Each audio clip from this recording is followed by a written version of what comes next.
الحمد لله وكفى وسلام على عباده الذين اصطفى أما بعد فأعوذ بالله من الشيطان الرجيم بسم الله الرحمن الرحيم إن الشيطان لكم عدو فاتخذوه عدوا سبحان ربك رب العزة عما يصفون وسلام على المرسلين والحمد لله رب العالمين اللهم صل على سيدنا محمد وعلى آل سيدنا محمد وبارك وسلم اللهم صل على سيدنا محمد وعلى آل سيدنا محمد وبارك وسلم اللهم صل على سيدنا محمد وعلى آل سيدنا محمد وبارك وسلم۔ گزشتہ مجلس میں ہم نے ایک مضمون اللہ کی توفیق سے شروع کیا تھا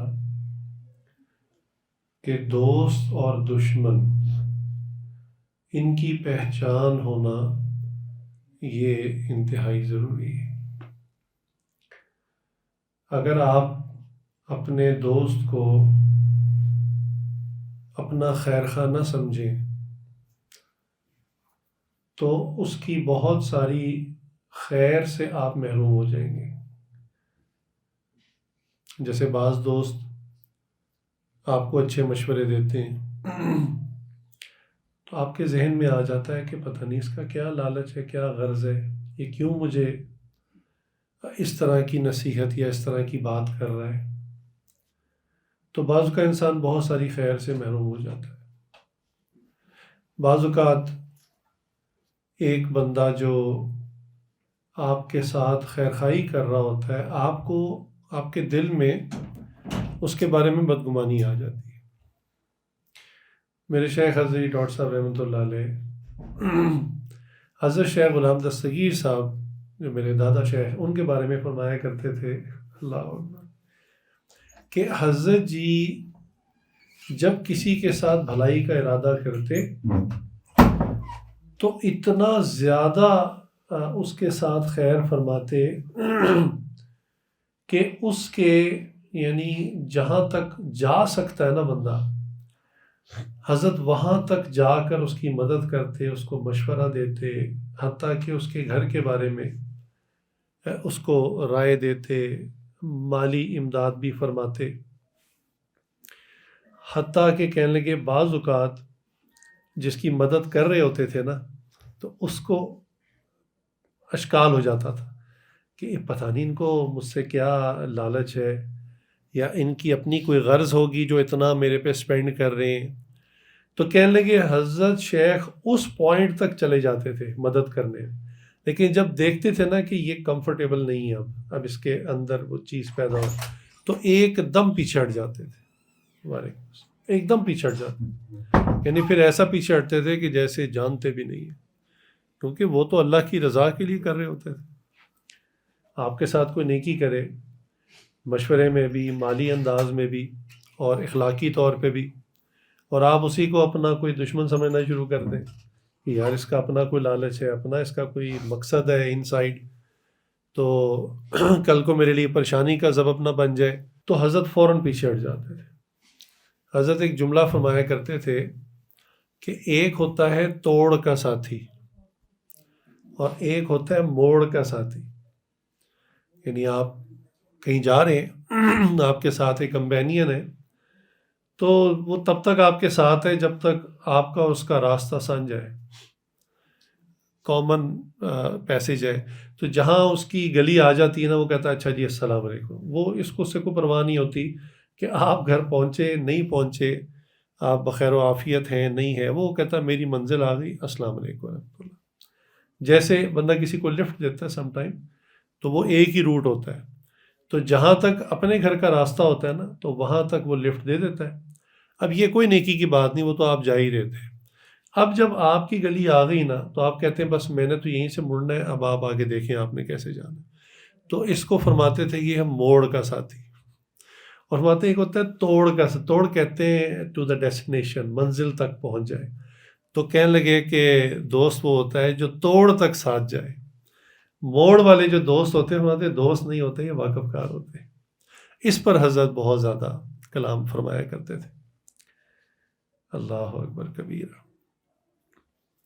چنانچہ یہ عاجز ایک اپنے کلاس فیلو کو، جس کو میں دوست ہی کہوں گا، یعنی کلاس فیلوز تو بہت سارے ہوتے ہیں لیکن وہ میرا اچھا دوست تھا، اللہ کے پاس چلا گیا، اللہ کی شان، چھوٹی عمر میں۔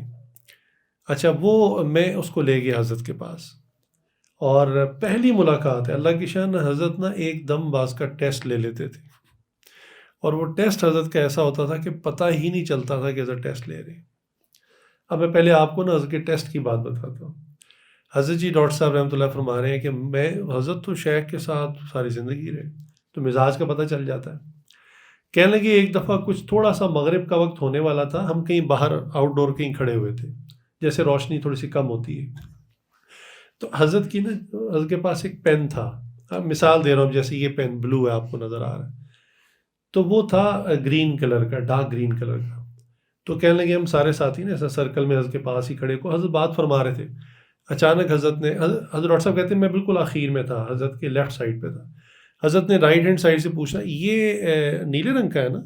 اس نے کہا نہیں حضرت، یہ سبز ہے۔ میں نے کہا اچھا ٹھیک ہے، آپ بتائیں یہ نیلا ہے نا؟ کہ نہیں حضرت یہ تو سبز ہے۔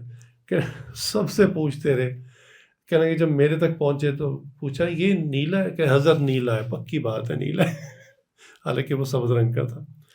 تو وہ شیخ، یہ اس کی بیک گراؤنڈ یہ حضرت یہ فرمایا کرتے تھے کہ مجھے، میرا جو مرید ہو وہ اندھا مرید ہو۔ کہتے تھے سورج سامنے نکلا ہو اور میں کہوں رات کے 12 بج رہے ہوں، کہ حضرت رات کے 12 بج رہے ہیں، میری آنکھ غلط دیکھتی۔ یہ مثال بھی حضرت دیا کرتے تھے۔ اچھا، اصلاح بھی پھر تبھی ہوتی ہے اگر بندہ، چونکہ حضرت فرماتے تھے مریدین میں ایک قسم ہوتی ہے کہ وہ شیخ کی ہر بات کو نا اپنی عقل کے پیمانے پہ رکھتے ہیں، کہتے ہیں ہاں یہ بات لاجیکلی ٹھیک ہے، اس پہ عمل کر لینا چاہیے، اس میں کوئی حرج نہیں۔ اور جہاں کوئی بات اپنی سمجھ میں نہ آئے نا، وہ کہتے ہیں نہیں یہ شیخ کی بات درست نہیں ہے، اس کو ریجیکٹ کر دو۔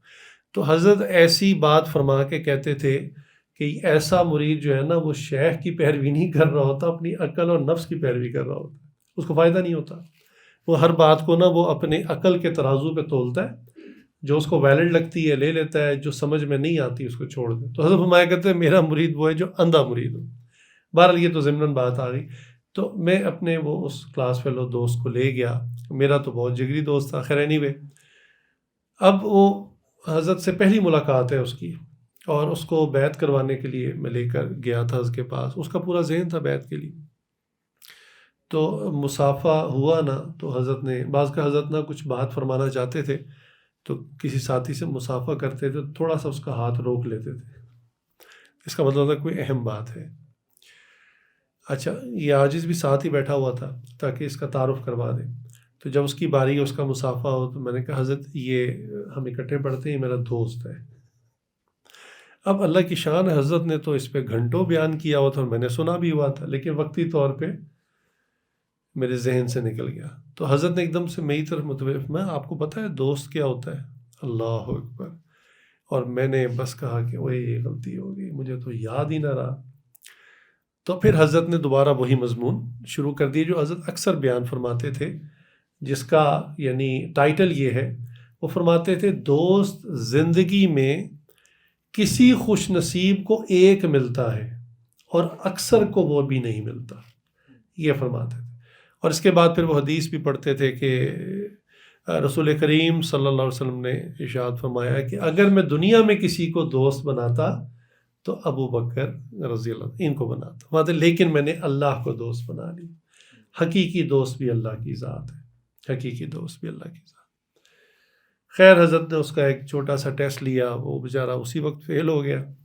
اس کے بعد حضرت کی توجہ اتنی تھی، حضرت نے کچھ بھی نہیں کہا اس کو، لیکن وہ اتنا رویا کہ غالباً اگر میں بغیر مبالغے کے آپ کو بتاؤں نا کہ وہ 1 گھنٹہ ہچکیوں کے ساتھ چیخیں مار مار کے روتا۔ حضرت کچھ بھی نہیں کہا اس کو، کہ شیخ کی توجہ ایسی تھی کہ وہ اس کا حال برا ہو گیا۔ حتیٰ کہ حضرت نے بعد میں دعا کروائی تو فرمایا بھی اپنی ذرا رونے پر کنٹرول کرو تاکہ میں دعا کروا سکوں۔ خیر اللہ کی شان ہے۔ تو حضرت اس طرح کی نا بات فرماتے تھے کہ دوست کو پہچانے۔ آپ کو میں یہ والا دوست جو حضرت غلام سکی صاحب رحمۃ اللہ فرمایا کرتے تھے، اس پیمانے اور معیار پہ اگر ہم اپنی زندگی میں غور کریں کہ یار کون سا وہ بندہ ہے جو صرف میری خیر خواہی چاہتا ہے لیکن اس کو ان ریٹرن مجھ سے کچھ نہیں چاہیے. تو اس کسوٹی پر، اس بینچ مارک پہ جب آپ دیکھنا شروع کرتے ہیں لوگوں کو، تو میں آپ کو ابھی عرض کر دیتا ہوں کہ آپ خود ہی فیصلہ کر لیں گے کہ واقعی اس بینچ مارک پر تو صرف ایک ہی ذات آتی ہے. اللہ اکبر. اب میں اس کو تھوڑا سا کھولتا ہوں. دیکھیں، انسان کہتا ہے یہ میرا کلاس فیلو ہے، یہ میرا دوست ہے، ہمارے ذہن ملتے ہیں. ظاہر بات ہے جہاں ذہن ملتا ہے وہیں دوستی ہوتی ہے. لیکن دوست کو ہمیشہ غرض ہوتی ہے، وہ جو اپنے دوست پہ سپینڈ کرتا ہے کہ چلو آج میں کھلا دیتا ہوں، کل کو یہ کھلا دے گا. آج بائک پہ جا رہے ہیں کہیں، فیول میں لگا دیتا ہوں، کل کو اس کی بائک پہ چلے جائیں گے، فیول اس کا لگ جائے گا. تو یہ مطلب ایک گیو اینڈ ٹیک ہوتا ہے لائف میں. بڑی سادہ سی بات ہے. وہ دوست کا جو ٹیسٹ ہے نا، وہ ٹیسٹ تو پتہ ہی تب چلتا ہے جب آپ کو ضرورت پڑتی ہے. کبھی اچانک آپ کو یعنی پیسوں کی اچانک ضرورت پڑ جاتی ہے، بندہ کہہ دیتا ہے کہ جی مجھے تھوڑا سا لون دے دیں، بے شک مطلب گفٹ نہ کرے، تو وہ آگے سے اپنے مسئلے سن، جی میرا تو یہ مسئلہ، میرے تو اپنے کاروباری حالات ٹھیک نہیں، میرا تو فلاں چیز ہے، اور بندہ بالکل صاف پیٹھ دکھا دیتا ہے. دوستوں کا معاملہ یہ ہو گیا. اچھا، بہن بھائی کا بھی معاملہ ذرا دوستوں کی نسبت بہتر ہوتا ہے، مگر انہیں انہیں احساس زیادہ ہوتا ہے، مگر وہ بھی ایک وقت میں جا کر نہ آپ کا ساتھ چھوڑ جاتے ہیں. کتنی ایسی مثالیں موجود ہیں کہ لوگوں نے کہا کہ جی ہم جب ضرورت پڑی، ہمارے پاس کچھ کرائسس آئے، تو انہوں نے کہا، بہن بھائیوں نے بھی ملنا چھوڑ دیا کہ یہ ہم سے کچھ ادھار نہ مانگ لے، کوئی ضرورت کی چیز نہ مانگ لے. وہ بھی ایک سادہ سی مثال ہے. کہتے ہیں نا، جیب اور پیٹ بھرا ہونا تو سارے اچھے ہوتے ہیں. جب یہ دو چیزیں خالی ہوں نا تو چہرہ اصل سامنے تب آتا ہے. اب بہن بھائیوں کا بھی یہ حال ہے کہ کسی کے والد کی ہو گئی وفات، تو بڑے بھائی نے بڑا بن کے ساری چیزوں پر کر لیا قبضہ، اور کہا کہ بہن بھائی چھوٹے ہیں، میں ان کو دے دوں گا. شروع میں دینے کی نیت ہوتی ہے، مگر اس کے بعد پھر یہ ہوتا ہے with the passage of time وہ ساری جائیداد بڑے کے پاس ہی رہتی ہے. اب وہ چھوٹے بہن بھائی بڑے ہو گئے، شادیاں ہو گئیں، آگے ان کے بچے ہو گئے، اب وہ مانگ رہے ہیں، کہہ رہے ہیں بھائی جان دے دیں، ابو کا جو تھا سارا ہو گیا. وہ تو بیٹا آپ کے اوپر لگا دیا تھا میں نے، وہ تو آپ کی پڑھائی پر، آپ کی کالج پر، یونیورسٹی پر، اور بچیوں کو کہا تھا کہ آپ کی شادی پہ سپینڈ کر دیا. حالانکہ شریعت نے کہا کہ یہ بالکل سپینڈ نہیں ہوتا، بالکل یہ مطلب ایک بچی کی شادی بھی ہے، آپ وہ رقم اس کے ہاتھ میں رکھ دیں اور پھر اسے کہیں کہ دیکھیں یہ آپ کا نا وراثت کا حصہ ہے. اب وہ کہے کہ بھی میں نے سادگی سے کرنی ہے، مسجد میں نکاح پڑھا دیں اور باقی پیسے میں اپنی زندگی میں خود سپینڈ کروں گی. لیکن یہ وہ نہیں کرتے. کیوں؟ انہوں نے شادی کرنی ہوتی گج وج کے. کیوں؟ فیملی میں جو ناک رکھنی ہے نا، وہ بڑے بھائی نے اپنی رکھنی ہے کہ جناب یتیم بچی تھی ہماری، یتیم بہن تھی، والد صاحب وفات پا گئے، لیکن ہم نے اس کی شادی پر 30 لاکھ روپے لگایا، بڑے ہوٹل میں، بڑے ہال میں شادی کی. اب وہ ساری واہ خود لے لی نا بڑے بھائی نے کہ جی میں نے کی ہے، اور بعد میں کہہ دیے تو آپ ہی کا حصہ تھا. تو اس طرح سے علماء نے، مفتیان نے بالکل فتویٰ دیا کہ اس سے شرعی سادہ نہیں ہوتا. اچھا، بہن بھائیوں کا معاملہ، آخر بندہ سوچتا ہے کہ ماں باپ تو بڑے مخلص ہوتے ہیں، ماں باپ سے بہتر دوست دنیا میں کوئی نہیں ہو سکتا. لیکن میں آپ کو بتاؤں کہ جو وہ ماں باپ کہ جو واقعتاً اولاد کے لیے بہت زیادہ خیر خواہی رکھتے ہیں، فکر رکھتے ہیں، ان کے دل میں بھی ایک بات ہوتی ہے کہ ہم ایک وقت بوڑھے ہو جائیں گے اور اس وقت ہمیں سہارے کی ضرورت ہوگی. تو یہ جو ہمارا بچہ ہے نا، یہ بڑا ہو کر ہمارا سہارا بنے گا. اس لالچ میں، یعنی یہ ان سائڈ آف دی ہارٹ کہیں نہ کہیں بات ہوتی ہے. تو وہ ان ریٹرن، اور وہ پھر سنا بھی دیتے ہیں اگر کبھی بچہ واقعی نہ کر رہا ہو اتنا زیادہ، یا نہ کر سکتا ہو، مالی حالات ایسے ہوں یا کچھ مجبوریاں ہوں، تو وہ کہتے ہیں کہ اس لیے تمہیں پالا پوسا تھا کہ اب تم ہم بوڑھے ہو گئے تو تم نے ہمیں. تو والدین کے بھی دل میں کوئی نہ کوئی بات ہوتی ہے. اب آ جائیں شیخ کے اوپر. بندہ کہتا ہے شیخ کے ساتھ تو تعلق ہوتا ہی اللہ کے لیے، اس میں تو کوئی دوسری نیت ہو ہی نہیں سکتی، ان کو کیا لالچ ہوگا؟ جناب شیخ کو بھی ایک لالچ ہوتا ہے، اور وہ لالچ آخرت کا ہوتا ہے کہ میں کسی بندے کو اللہ کا نام سکھاؤں گا تو اس سے اللہ خوش ہو کے مجھ سے راضی ہوں گے، مجھے جنت دے گی. تو چلو دنیا کا غرض نہ صحیح، آخرت کا تو اس کے دل میں ہوتا ہے نا کوئی انسینٹو۔ آپ یقین کریں جس مرضی رشتے کے بارے میں آپ سوچ لیں کوئی نہ کوئی سیکنڈ نیت نکل آئے گی۔ فقط ایک اللہ رب العزت کی ذات ہے جو ہماری پیدائش سے لے کر وفات تک ہم پر سپینڈ کرتی ہے، ہمیں دیے چلی جاتی ہے اور اللہ کو ان ریٹرن کوئی چیز نہیں چاہیے۔ اللہ اکبر کبیر، کیسی عجیب اللہ کی ذات ہے، یعنی عجیب اس معنی میں کہ اللہ کو بندے سے کچھ بھی نہیں چاہیے۔ میرے اوپر بعض کا من جانب اللہ کو حال آیا، پچھلے دنوں کچھ ایسا حال تھا، اللہ کی نعمتوں کا اتنا اوپر بوجھ تھا، یعنی بوجھ اور شکر کہ اللہ میں بھی تو آپ کے لیے کچھ کروں، آپ اتنا کچھ کیا ہے آپ نے پیدائش سے اب تک اور کیے چلے جا رہے ہیں نعمتیں پر نعمتیں، یا اللہ میں بھی تو کچھ دوں نا آپ کو، کوئی تو چیز، یعنی آخر بندہ اپنے محسن کا شکر گزار ہوتا ہے، کہتا ہے چلے میں تھوڑا سا ہی صحیح، زیادہ تو نہیں میں کر سکتا، کچھ تھوڑا سا ہی آپ کو دے دوں۔ تو میں نے سوچنا شروع کیا کہ میں اللہ کو کیا دے سکتا ہوں، مطلب آپ کو شاید ہنسی بھی ہے سوچ کے، لیکن میں نے دنیا کی جو عام ویلیوبل چیزیں ان کو سوچنا شروع کیا۔ میں نے کہا بھی پٹرول کا ریٹ بہت زیادہ ہے، پٹرول ایک قیمتی چیز ہے، تو اللہ کو ضرورت ہی نہیں۔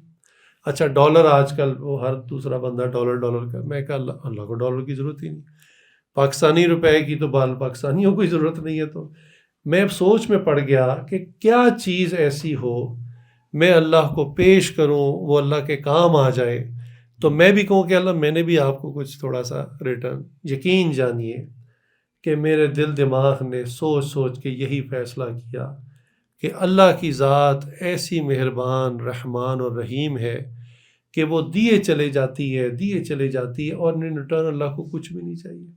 اچھا عام بندہ سوچتا ہے یار عبادت تو آخر ہم اللہ کو کرتے ہیں نا، میں آپ کی عبادت سے یا میری عبادت سے اللہ کو کیا فائدہ ہونا ہے؟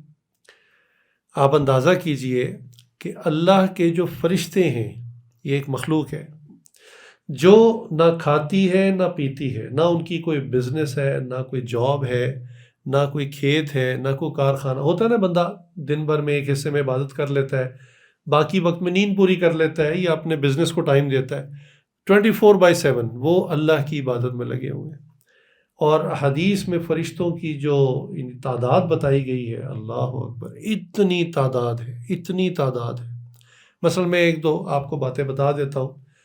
ہماری تو نماز بھی کیسی ہے، اللہ تعالیٰ اپنے فضل سے ہی قبول کر لیتے ہیں، ورنہ تو وہ 5 منٹ کی نماز بھی خیالات سے وساوس سے بھری ہوئی۔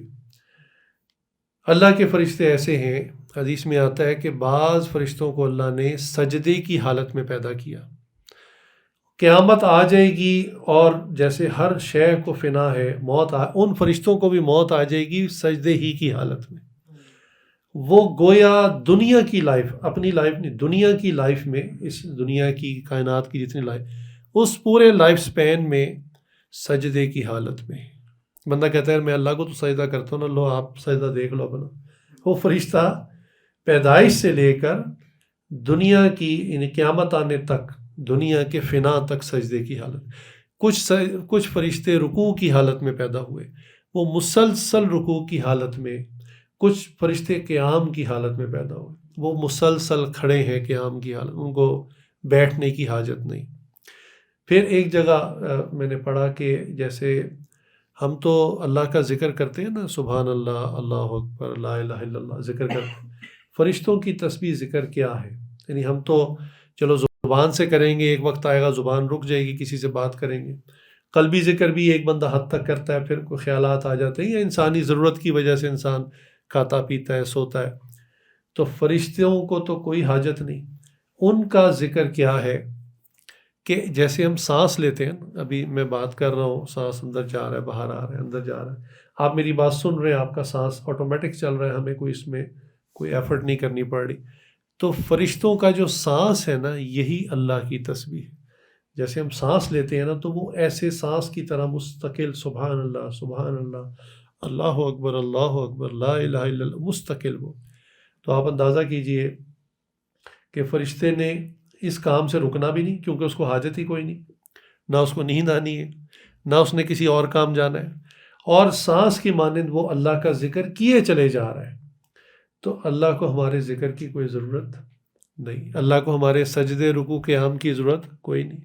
آ گیا عمرہ حج، بندہ کہتا ہے میں اتنے پیسے خرچ کر کے وہاں گیا، تو دل میں تو ہوتا ہے نا کہ چلو اللہ کے لیے کیے، گویا دل میں ایک بات ہوتی ہے کہ اللہ پر یہ احسان کیا، استغفر اللہ، ایسا سوچنا نہیں چاہیے، لیکن دل میں آتا ہے کہ اسپینڈ تو اللہ کے لیے کیے، حالانکہ فلائٹ میں خود گیا، ہوٹل میں خود رہا، وہاں جو بھی تھوڑی سی آؤٹنگ خود کی، اس کے باوجود وہ کہتا ہے۔ تو سن لیجئے کہ جس طرح دنیا میں بیت اللہ ہے، اللہ کا گھر ہے، یہاں انسان طواف کرتے ہیں، آسمانوں میں اسی کی سیدھ میں بیت المعمور ہے، ایک اوپر آسمانوں میں بیت اللہ ہے، اس کے گرد فرشتے طواف کرتے ہیں، اور کتنا بڑا اس کا مطاف ہے کہ 70,000 فرشتے ایک ٹائم میں طواف کرتے، طواف کا مطلب ہے 7 چکر، 70,000 فرشتے ایک ٹائم میں طواف کرتے ہیں، اور فرشتوں کی تعداد اتنی زیادہ ہے کہ جو فرشتہ ایک دفعہ طواف کر لیتا ہے، 7 چکر لگا لیتا ہے، قیامت تک اس کی باری دوبارہ نہیں آئے گی۔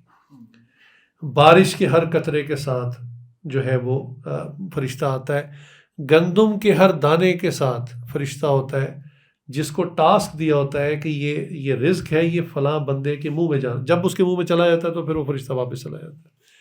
ہر انسان، جتنی آبادی دنیا میں، ہر ایک کے کندھے کے دائیں اور بائیں 2 فرشتے بیٹھے لکھ رہے ہیں، یعنی آپ فرشتوں کی تعداد ہی اگر کاؤنٹ کرنی شروع کر دیں تو اتنی زیادہ، اللہ اکبر کبیرہ۔ وہ ایک صحابی کی وفات ہو گئی، تو رسول اللہ صلی اللہ علیہ وسلم ان کی یعنی میت کی طرف تشریف لے جا رہے تھے، آگے بڑھ رہے تھے، تو پنجوں کے بل احتیاط سے چلتے جا رہے تھے، تو صحابہ نے دیکھا کہ یہ آپ صلی اللہ علیہ وسلم نے ایسا، کیونکہ کوئی ایسا ہجوم نہیں تھا، کوئی لوگ نہیں تھے وہاں، رش نہیں تھا، لیکن آپ صلی پنجوں کے بل بڑی احتیاط سے چل رہے تھے، تو فرمایا کہ رسول اللہ آپ اس طرح چل رہے تھے، کوئی خاص وجہ؟ فرمایا ان کو غسل دینے کے لیے اتنے فرشتے آ گئے تھے کہ میں پیر بھی احتیاط سے رکھ رہا تھا، اللہ اکبر کبیر۔ تو فرشتوں کی اتنی تعداد، تو ساری بات کا خلاصہ یہ کہ اگر ہم حقیقت میں دیکھنا چاہیں نا کہ کوئی ذات ہو جو بے غرض ہو، جس کو ہم دوست کہہ سکیں، تو زندگی میں تو حضرت شاعر نے فرمایا کوئی ایک قسمت والا ہوتا ہے جس کو کوئی ایک دوست ملتا ہے، اور اکثر کو وہ بھی نہیں ملتا۔ تو اگر دیکھا جائے تو اللہ کی ذات ہی ہے جو حقیقت میں دوست ہے، یا کسی درجے میں وہ لوگ جو اللہ کی نسبت سے آپ سے جڑتے ہیں، ان کو دنیا میں کوئی غرض نہیں ہوتی، آخرت کا معاملہ ان کا اللہ کے ساتھ ہے۔ تو دوست اور دشمن کی پہچان ہونی چاہیے۔ ایک حدیث مبارکہ میں آیا کہ بعض لوگ جہنم میں جل رہے ہوں گے، یعنی ان کو عذاب کیسا ہو رہا ہوگا کہ جہنم کی آگ ان کو جلا رہی ہوگی، فرشتے ان کو مار رہے ہوں گے، اور وہ آپس میں ایک دوسرے کا گریبان کھینچ رہے ہوں گے، یعنی ایک دوسرے کو بھی وہ مار رہے ہوں گے۔ تو اس کی کیا وجہ؟ یہ وہ دوست تھے دو دنیا کے، جو دنیاوی غرض کی خاطر اکٹھے ہوئے، اور اب جہنم میں جا کے ایک دوسرے کو پکڑتا ہے اور مارتا ہے، کہتا ہے تیری وجہ سے میں جہنم میں پہنچا، وہ کہتا ہے نہیں تیری وجہ سے میں پہنچا۔ اللہ عذاب دیکھیں، ایک تو آگ لگی ہوئی ہے، فرشتے پٹائی کر رہے ہیں، اور وہ ایک دوسرے کو بھی مار رہے ہیں کہ تیری وجہ سے میں عذاب میں، وہ کہتا ہے تیری وجہ۔ حالانکہ دنیا میں یہ دونوں ہی نفسانی خواہشات کٹھے انجوائے کرتے تھے، ہر چیز ہر گناہ میں اکٹھے ہوتے تھے۔ تو یہ دوستوں کا معاملہ ہے۔ تو چنانچہ اپنے دوست و دشمن کی پہچان ہونی چاہیے۔ اچھا، جس طرح دوست کی پہچان ہونی چاہیے، اسی طرح دشمن کی بھی پہچان ہونی چاہیے، کیونکہ اگر دشمن کی پہچان نہ ہو تو یقین جانیے انسان زندگی میں بہت نقصان اٹھاتا ہے، اور اس کو اندازہ بھی نہیں ہوتا کہ میں کس کو فالو کر رہا ہوں، کس کی پیروی کر رہا ہوں، اور وہ اپنا نقصان کیے چلے جا رہا ہوتا ہے۔ چنانچہ اللہ تعالیٰ نے قرآن کریم میں یہ ارشاد فرمایا کہ ان الشیطان لکم عدو، کہ بے شک شیطان تمہارا کھلا دشمن ہے، یعنی ایک ہوتا ہے چھپا دشمن، چھپ کر وار کرنا، کھلا دشمن ہے۔ فاتخذوہ عدوا، تو تم بھی اس کے ساتھ اس کو دشمن بنائے رکھو، سمجھو اس کو دشمن، یہ اللہ کا امر ہے، حکم ہے کہ اس کو دشمن سمجھو۔ اب یہ کس قسم کا دشمن ہے، کتنا بڑا دشمن ہے، کتنا گہرا دشمن ہے، اللہ اکبر۔ تو شیطان کی جو سٹوری ہے وہ اکثر نے سنی ہوتی ہے، میں دوبارہ عرض کر دیتا ہوں کہ یہ اللہ تعالیٰ نے مختلف مخلوقات کو پیدا فرمایا، اللہ کا کوئی کام بھی حکمت سے خالی نہیں ہوتا۔ تو اللہ تعالیٰ کچھ مخلوق کو پیدا کر کے اس کے بعد اللہ نے انسان کو پیدا کیا تھا کہ انسان کی ویلیو، اس کی اہمیت اور عظمت سب پر واضح ہو جائے۔ تو اللہ رب العزت نے میرے استاد محترم شیخ عنایت اللہ برہانی، مفتی عنایت اللہ برہانی صاحب دامت برکاتہم عالیہ، ان کی بڑی تحقیق اس پر تھی، ریسرچ تھی۔ تو وہی فرمایا کرتے تھے، انہوں نے بہت تفاسیر کا مطالعہ کیا۔ وہ کہتے تھے جنات سے پہلے بھی دو مخلوقات اور تھیں، قن، لن اور جن، اس کے بعد انس۔ تو یہ کہتے تھے مخلوقات اللہ نے پیدا کی تھی۔ بہرحال جنات کو پیدا کیا، دنیا میں ان کو آباد کیا۔ تو جن کے اندر چونکہ آگ سے بنا ہے تو اس میں نا شرارت کا ایلیمنٹ زیادہ ہوتا ہے۔ جنات میں نیک بھی ہوتے ہیں لیکن زیادہ تر جو ہے نا ان میں شریر ہوتے ہیں۔ تو وہی ہوا کہ دنیا میں چونکہ ان کے سٹرکچر میں، ان کے ڈی این اے میں یہ چیز تھی، تو انہوں نے فتنہ فساد، مار کٹائی، قتل و غارت شروع کر دی، حتیٰ کہ اتنا فساد کیا کہ اللہ رب العزت نے ان کو عذاب دینے کا ارادہ فرما لیا۔ اب جنات میں سے ایک جن تھا، اس کا نام تھا عزازیل، اس کا اصل نام یہ تھا، اور یہ اس دنیا میں جو ہے وہ اللہ کی عبادت میں مشغول تھا۔ یعنی باقی جنات تو لڑائی میں اور قتل میں اور فساد میں لگے ہوئے ہیں، اور یہ اللہ کی عبادت میں لگا ہوا۔ کیوں؟ ایک ہوتا ہے نا، ہم کہتے ہیں یہ بندہ نا عقل مند ہے، کہتے ہیں کہ جینیس، کہتے ہیں کہ سپر جینیس۔ تو سپر جینیس یہ بندہ تھا، یہ جن تھا، اور اس نے اپنی عقل سے سوچا کہ یہ ایک پلانٹ ہے جس پہ ہم جنات کو ہمارے خدا نے، پیدا کرنے والے نے یہاں یعنی چھوڑا ہے، پیدا کیا ہے، تو ضرور ہم میں سے کسی ایک کو اللہ تعالیٰ چنیں گے as a guide, as a mentor, as a leader, اور وہ لیڈر صاحب میں ہوں۔ یہ اس نے اپنی عقل سے کہ وہ خلیفہ صاحب میں ہوں۔ اب اس نے کہا کہ اپنے رب کو راضی کرو، لہٰذا اس نے دکھاوے کی عبادت شروع کر دی، اور دنیا میں ایک ایک جگہ اس نے سجدہ کیا، ہر جگہ پہ سجدہ کرتا تھا۔ اور وہ دکھاوے کی تسبیح ہوتی نا ایک، وہ مجھے پتہ چلا کہ بعض گھروں میں نا خواتین ٹیلی ویژن کے سامنے بیٹھ کے نا استغفر اللہ استغفر اللہ استغفر اللہ تسبیح چل رہی ہوتی ہے، اور وہ گانے اور وہ سب کچھ آ رہا ہوتا ہے۔ تو وہ شیطان والی تسبیح بھی کچھ ایسی تھی کہ وہ دنیا میں تو عبادت کر رہا تھا، لیکن بیسیکلی وہ اس کرسی کے لیے نا وہ عبادت ساری کر رہا تھا کہ اللہ راضی ہو کے مجھے وہ عہدہ دے دے۔ اچھا، فرشتے دنیا میں آئے عذاب دینے والے، اور انہوں نے جتنے بھی جنات تھے ان میں سے اکثریت کو قتل کر دیا، ہلاک کر دیا، عذاب دیا، اور بعض کو جو ہے بکھیر دیا پہاڑوں میں، ویرانوں میں، سمندروں میں۔ اس کو جناب کو دیکھا تو یہ تو جناب تسبیح پکڑ کے مصلے پہ بیٹھا ہوا اللہ اللہ کر رہا ہے۔ تو فرشتوں کے دل میں خیال آیا، من جانب اللہ ہی آیا، کہ بھی یہ تو بڑا نیک ہے، چلو اس کو ہم 7 آسمانوں پہ نا واپس جب جا رہے ہیں ہم اس کو ساتھ لے جاتے ہیں، ہم اللہ کو دکھائیں گے کہ ان جنات میں ایک یہ بھی ہے۔ تو فرشتوں نے اپنی سمجھ کے مطابق معاملہ وہ اس کو آسمان پہ، اس طرح یہ آسمان پر پہنچا۔ اچھا، وہاں جا کے اس نے دیکھا لو جی ایک سٹیپ تو میں قریب ہو گیا، اب زمین سے آسمان پہ پہنچ گیا ہوں، تو اس نے ڈبل سجدے اور ڈبل تسبیح شروع کر دی۔ اب وہاں بھی جو مخلوق آسمان پہ عرش پہ تھی، جو بھی ہے اس کو چھوڑ دیں، بہت تفصیل ہے اس کی کہ اللہ کے عرش پہ کون کون سی مخلوق ہے، لیکن بہرحال وہ ہمارے ابھی ریلیونٹ نہیں ہے۔ تو وہ وہاں بھی اتنی تسبیح اس نے کی کہ یہ ان فرشتوں کے درمیان بھی ایک معزز شخصیت کے طور پہ سامنے تھا۔ یہ جن ہی، بعض لوگ کہہ دیتے ہیں کہ یہ ملائکہ میں سے تھا، ایسا نہیں ہے، یہ جنات میں سے، لیکن اس کو نا وہاں بھی ایک نا عہدہ اور عزت مل گئی، اتنی ذکر اذکار۔ اچھا، اس کے بعد کیا ہوا کہ وہی واقعہ اللہ تعالیٰ نے آدم علیہ السلام کو اپنے مبارک ہاتھوں سے، اس میں آتا ہے چند چیزیں اللہ نے اپنے ہاتھ سے بنائی، باقی امر کن سے بنائی۔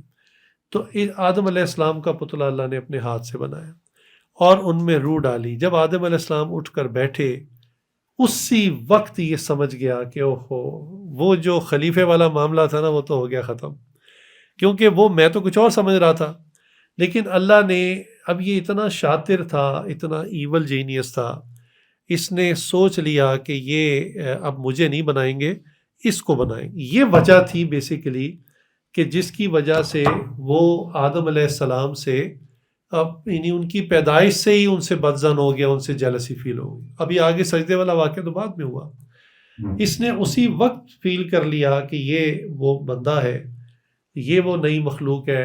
اور اس کے چونکہ جب کسی کے بارے میں آپ کے دل میں اعتراض ہو نا، وہ کہتے ہیں اس کا اچھا کام بھی آپ کو برا لگتا ہے، یعنی جس سے آپ حسد فیل کرتے ہو اس کی نماز پڑھنا بھی آپ کو، دیکھو دکھاوے کی نماز پڑھ رہا ہے. اور جس سے محبت ہو نا، وہ غلط کام بھی کر رہا ہوں تو کہتے ہیں نہیں نہیں بالکل کوئی ایسی بات نہیں. تو یقین جانیے کہ اس نے آدم علیہ السلام سے اسی وقت عداوت دل میں رکھ لی کہ اچھا ایک تو مٹی سے بنایا، میں بناؤں آگ سے، اور بھئی میرا حق ہے، سیٹ تو میری ہے، تو یہ کیسے اس کو کیوں بنا دیا؟ اعتراض اللہ کی ذات پہ ہوا. اب وہی ہوا کہ اللہ تعالیٰ نے آدم علیہ السلام کو پیدا کیا، ان کو کچھ علم سکھایا اور فرشتوں کو بھی علم سکھایا، اور بعد میں پھر ایگزام لیا. اللہ کا ایک اصول ہے، دستور ہے کہ بھئی آج ایسا ہی ہے، اسکولوں کالج یونیورسٹی میں بھی یہی ہے، جب سلیبس پڑھا دیتے ہیں پھر ایگزام ہوتا ہے تاکہ ٹیسٹ کر سکیں کہ کس نے اس کورس کو سمجھا، اس کو پروموٹ کریں، اور جو نہیں سمجھ سکا اس کو فیل اناؤنس کریں. دنیا اور آخرت کا نظام بھی بالکل ایسا ہی ہے، ہمیں دنیا میں ٹائم دیا ہوا ہے اور ایک وقت آئے گا ہمارے ایویلیویشن کے لیے ہمیں بلا لیا جائے گا. تو جو پاس ہوں گے وہ جنت میں، جو فیل ہوں گے ان کو دوبارہ چانس نہیں دیا جائے گا، وہ جہنم میں. تو بہرحال تو اللہ رب العزت نے جب سکھا دیا علم تو پھر پوچھا کہ بتائیں میں نے کیا سکھایا. تو اس میں نا کافی گیپ آ گیا کئی سال کا. تو آدم علیہ السلام نے وہ سارے جو چیز اللہ نے سکھائی تھی وہ بیان کر دی، اور فرشتے چونکہ میں نے آپ کو بھی بتایا ان کا کنسرن صرف تسبیح سے، اللہ اللہ ذکر اللہ سے، اللہ کی چاہنے والی مخلوق ہے. انہوں نے کہا اللہ ہمیں تو بس اللہ اللہ کے سوا کوئی کام نہیں، تو ہم تو صوفی بندے ہیں، ہمیں نہیں یاد کہ آپ نے کیا سکھایا. اب اللہ تعالیٰ نے جب انسان کی آدم علیہ السلام کی سپریورٹی ثابت کر دی، دکھا دی، علم کی وجہ سے فضیلت دکھا دی، تو فرمایا اسجدوا لآدم، اب آدم علیہ السلام کو سب سجدہ کرو. اب جتنی مخلوق عرش پہ تھی اس نے فوراً سجدہ کی، اللہ کا امر تھا، اللہ کا حکم تھا. تو شیطان جو ہے نا، یہ جو عزازیل جن تھا جس کا میں نے یہ کھڑا رہا، اور یہ ایسے نا تکبر سے کھڑا ہو کے اللہ کو دیکھنے لگا. تو اللہ نے پوچھا کہ بتاؤ کہ تمہیں کس نے روک دیا سجدہ کرنے سے؟ وہ سارے سجدہ کر رہے ہیں، تمہیں نظر نہیں آ رہا؟ آدم علیہ السلام تم کیوں نہیں کرتے؟ اس وقت اس نے جو اندر اس کے انسائٹ تھا وہ باہر آ گیا. اللہ تو پہلے ہی جانتے تھے. قرآن میں اللہ نے کیا فرمایا؟ وَكَانَ مِنَ الْكَافِرِينَ. کانا نا ماضی کے لیے استعمال ہوتا ہے کہ یہ تھا ہی کافر. اللہ پہلے ہی جانتے تھے کہ دنیا میں جو یہ ذکر تسبیح کر رہا ہے، نمازیں پڑھ رہا ہے، یہ صرف دکھانے کے لیے، اس کا مقصد کچھ اور ہے. اسی لیے کہتے ہیں نا یہ عبادت خالص اللہ کے لیے ہونی چاہیے. اچھا، تو اب یہ جو ہے وہ اس نے صاف کلام شروع کر دیا، آگے سے بحث شروع کر دی کہ جی مجھے آگ سے بنایا ہے، یہ مٹی سے بنا ہے، تو لاجیکلی تو میں سپیریئر ہوں، میں اس کو سجدہ کیوں کروں؟ تو آگ اوپر کی طرف اٹھتی ہے نا، اٹھان ہوتی ہے، اور مٹی کو آپ پھینکے وہ نیچے کی طرف گرتی ہے. تو کہا کہ میں اس کو کیوں سجدہ کروں، میں سپیریئر ہوں. تو اللہ رب العزت نے اس وقت جب اس کا بھی ایگزام ہو گیا اور ثابت ہو گیا کہ نافرمان ہے، تو فرمایا کہ فخرج منہا فإنک رجیم، کہ تو نکل جائے یہاں سے، دفع ہو جا، تیرے اوپر لعنت ہے. اللہ نے اس کو اپنے عرش خاص سے نکال دیا. یہاں سمجھ لیجیے کہ اس کو دنیا میں نہیں بھیجا، اس کو اللہ تعالیٰ کا جو دربار شاہی تھا خاص، پہلے وہاں بھی آنے کی اجازت تھی، وہاں سے اس کو ایکسپیل کر دیا. اب یہ جو ہے اس نے اس وقت اللہ جلال میں تھے، لیکن اس نے اس وقت بھی کلام شروع کر دیا کہ یا اللہ آپ مجھے مہلت نہیں دیں گے، میں کچھ مہلت مانگتا ہوں. تو اس کو اتنا پتہ تھا کہ اللہ تعالیٰ جلال کے باوجود بھی اللہ کی رحمت جو ہے وہ غالب رہتی ہے. تو عین جلال میں اس نے ڈیمانڈ کی، حالانکہ اللہ کہہ رہے نکل جا، دفع ہو جائے یہاں سے. تو اللہ نے کہا کیا کہتے ہیں؟ میں آپ جس انسان پر اتنا، میں اپنے لفظوں میں کہہ رہا ہوں، تفسیر کا مفہوم یعنی آیات کا، کہ جس انسان پر آپ اتنا زیادہ ہو رہے ہیں نا خوش کہ یہ بڑی اعلیٰ مخلوق ہے، مجھے ذرا مہلت دے قیامت تک کے لیے، تو میں اس کو اور اس کی اولاد کو نہ بہکا دوں گا، ٹریک سے ہٹا دوں گا، آپ کو دکھا دوں گا کہ یہ کتنی نافرمان مخلوق ہے. اللہ اکبر. اس وقت فرشتوں نے کہا کہ یا اللہ آدم علیہ السلام ان کی اولاد کے لیے تو بڑی مشکل ہو گئی کہ یہ تو قسمیں کھا رہا ہے، قسمیں بھی آپ ہی کی کھا رہا ہے، آپ کی عزت کی قسم، آپ کی جلال کی قسم. اللہ رب نے اس وقت ارشاد فرمایا ہے کہ دیکھو اس نے قسم کھائی اور قسمیں کھائیں اس نے چاروں طرف کی. اس نے کہا میں انسان کو چاروں طرف سے بہکاؤں گا، آگے سے، پیچھے سے، دائیں سے، بائیں سے. تو اللہ نے فرمایا کہ یہ دو سمتیں بھول گیا، اوپر کی سمت اور نیچے کی سمت. تو فرمایا کہ جب بندہ گناہ کر کر کے اپنے نامہ مال کو کالا کر لے گا تو ندامت اور شرمندگی کے ساتھ میرے سامنے سجدے میں سر ڈال دے گا، اور سر نیچے کی جانب جاتا ہے. کہا کہ ابھی یہ سجدے سے سر نہیں اٹھائے گا میں اس کے سارے گناہوں کو معاف کر دوں. اللہ اکبر. اور فرمایا بندہ جب اپنے گناہوں سے تنگ آ کر شرمندہ ہو کر میرے سامنے معافی مانگے گا، ہاتھ اٹھائے گا، ہاتھ اوپر کی طرف اٹھتے ہیں، فرمایا ابھی وہ ہاتھ نیچے نہیں کرے گا میں اس کے سارے گناہوں کو معاف کر دوں. اللہ رب العزت نے ایسا معاف کرنے کا، رحمت کا، اسی لیے اللہ تعالیٰ بندے کی توبہ بڑی جلدی قبول کرتے ہیں. اور توبہ تو ظاہر کی بات ہے مانگتا ہی وہ ہے جو گناہ گار ہو. شیطان ہم پر یہ مسلط کر، پہلے تو گناہ کرواتے ہوئے کرواتا بے شرم، اور بے شرمی کے کام کروا دیتا. اس وقت حیا آنی چاہیے تھی، نہیں آنے دیتا، گناہ کروا دیتا ہے. اب جب گناہ ہو گیا تو اب حیا ڈال دیتا ہے کہ دیکھو معافی نہ مانگنا، اللہ کیا کہیں گے، کیا سوچیں گے، یہ گناہ تو اس نے پہلے بھی 10 مرتبہ کیا ہے، یہ پھر 11ویں دفعہ کر لیا، اب کس منہ سے تم معافی مانگو گے، وہ کس منہ سے جاؤ گے کعبہ غالب، شرم تم کو مگر نہیں آتی. تو اس قسم کی بات جو ہے نا وہ شیطان دل میں ڈالتا ہے کہ پہلے گناہ کرتے وقت حیا ختم کر دی، بے حیائی کے کام کروا دیے، اور اب جو ہے معاملہ تھا کہ اب بندہ معافی مانگ لے اور اس وقت اپنے نفس کو بیچ میں نہ آنے دے. تو اس وقت وہ کہتا ہے نہیں نہیں نہیں، تم اللہ سے کیسے معافی مانگ، اللہ کیسے معاف کریں گے. اچھا بہرحال اللہ رب العزت نے اس پر لعنت فرمائی. قرآن میں آتا ہے ان علیک لعنتی الی یوم الدین، قیامت کے دن تک تیرے اوپر لعنت ہے. یہ شیطان مستقل اللہ کی نافرمانی کی وجہ سے لعنت کا مستحق ہے. میں اس لیے اتنی تفصیل سے آپ کو بتا رہا ہوں کہ جس کو ہم دوست سمجھ کے اس کے ساتھ ہاتھ ملا کے اس کی مرضی کے سارے کام کرتے چلے جا رہے ہیں تو وہ ہمارا دوست نہیں ہے، ہمارا دشمن ہے. اس کو سمجھیں. چنانچہ اب یہ اللہ کے عرش خاص سے نکال دی گئی، مگر تھا آسمانوں پر ہی. آدم علیہ السلام کو اللہ نے جنت میں بھیج دیا، پھر کئی سال وہاں رہے، پھر خیال آیا کہ یا اللہ جنت میں ساری نعمتیں ہیں، سب کچھ ہے، لیکن میں تنہائی محسوس کرتا ہوں. تو اللہ نے پھر عورت کو آدم علیہ السلام ہی کی ایک پسلی سے پیدا فرما دیا، دونوں میاں بیوی خوش رہنے لگ پڑے. تو اس وقت یہ شیطان جو ہے نا، یہ شیطان، اس کا نام شیطان بھی اسی وقت پڑا. تو یہ جنت میں وہ لمبا واقعہ بل کسی طرح جنت میں پہنچ گیا آدم علیہ السلام اور اما حوا کے پاس. اور ایک جگہ میں نے پڑھا کہ یہ بوڑھے کی شکل میں گیا اور رونا شروع کیا. اتنا رویا، وہ مگرمچھ کے آنسو، اتنا رویا، ڈرامائی رونا کہ آدم علیہ السلام بھی اس کو دیکھ کے رو پڑے اور اما حوا بھی رو پڑے. اتنے وہ لطیف القلب تھے. انہوں نے کہا اتنا رو رہا ہے یہ بندہ، پتہ نہیں کیا ہو گیا. تو پوچھا کیا ہوا، کیوں رو رہے؟ اس نے کہا اللہ نے جو فیصلہ کرنا تھا وہ کر دیا. کیا آپ دونوں کو یہاں سے نکال دیا جائے گا. اب دیکھیں جنت میں آدم علیہ السلام بھی تھے، اما حوا بھی تھی، لیکن آتا ہے نا کہ گھر کی زیادہ فکر گھر والی کو ہوتی ہے. اب اس نے کہا کہ اتنا پیارا گھر اللہ نے ہمیں رکھا، اللہ کیوں نکالیں گے ہمیں. انہوں نے کہا کہ ایک صورت ہے، اگر وہ کر لیں تو بچت کی آپشن ہے، ورنہ نہیں. اور وہ کہا کہ وہ ایک پودا ہے، اس کا پھل کھا لیں. وہ وہی پودا تھا جس سے اللہ نے منع کیا تھا. اب آدم علیہ السلام کو یاد تھا. اچھا اس واقعے میں بھی نا کئی ہزار سال گزر گئے تھے. یہ میں تو آپ کو ایک سیکوینس میں سنا رہا ہوں نا، اس میں کئی ہزار سال کا فاصلہ ہے. آدم علیہ السلام کو یاد تھا کچھ. انہوں نے کہا کہ مجھے تو یاد پڑتا ہے کہ یہی وہی پودے کی طرف بات کر رہا ہے جس سے اللہ نے منع کیا تھا. اب آپ حیران ہوں گے کہ عجیب لاجیکل اس نے ایکسپلینیشن دینی شروع کی کہ آدم علیہ السلام کو بھی کنفیوز کر دیا.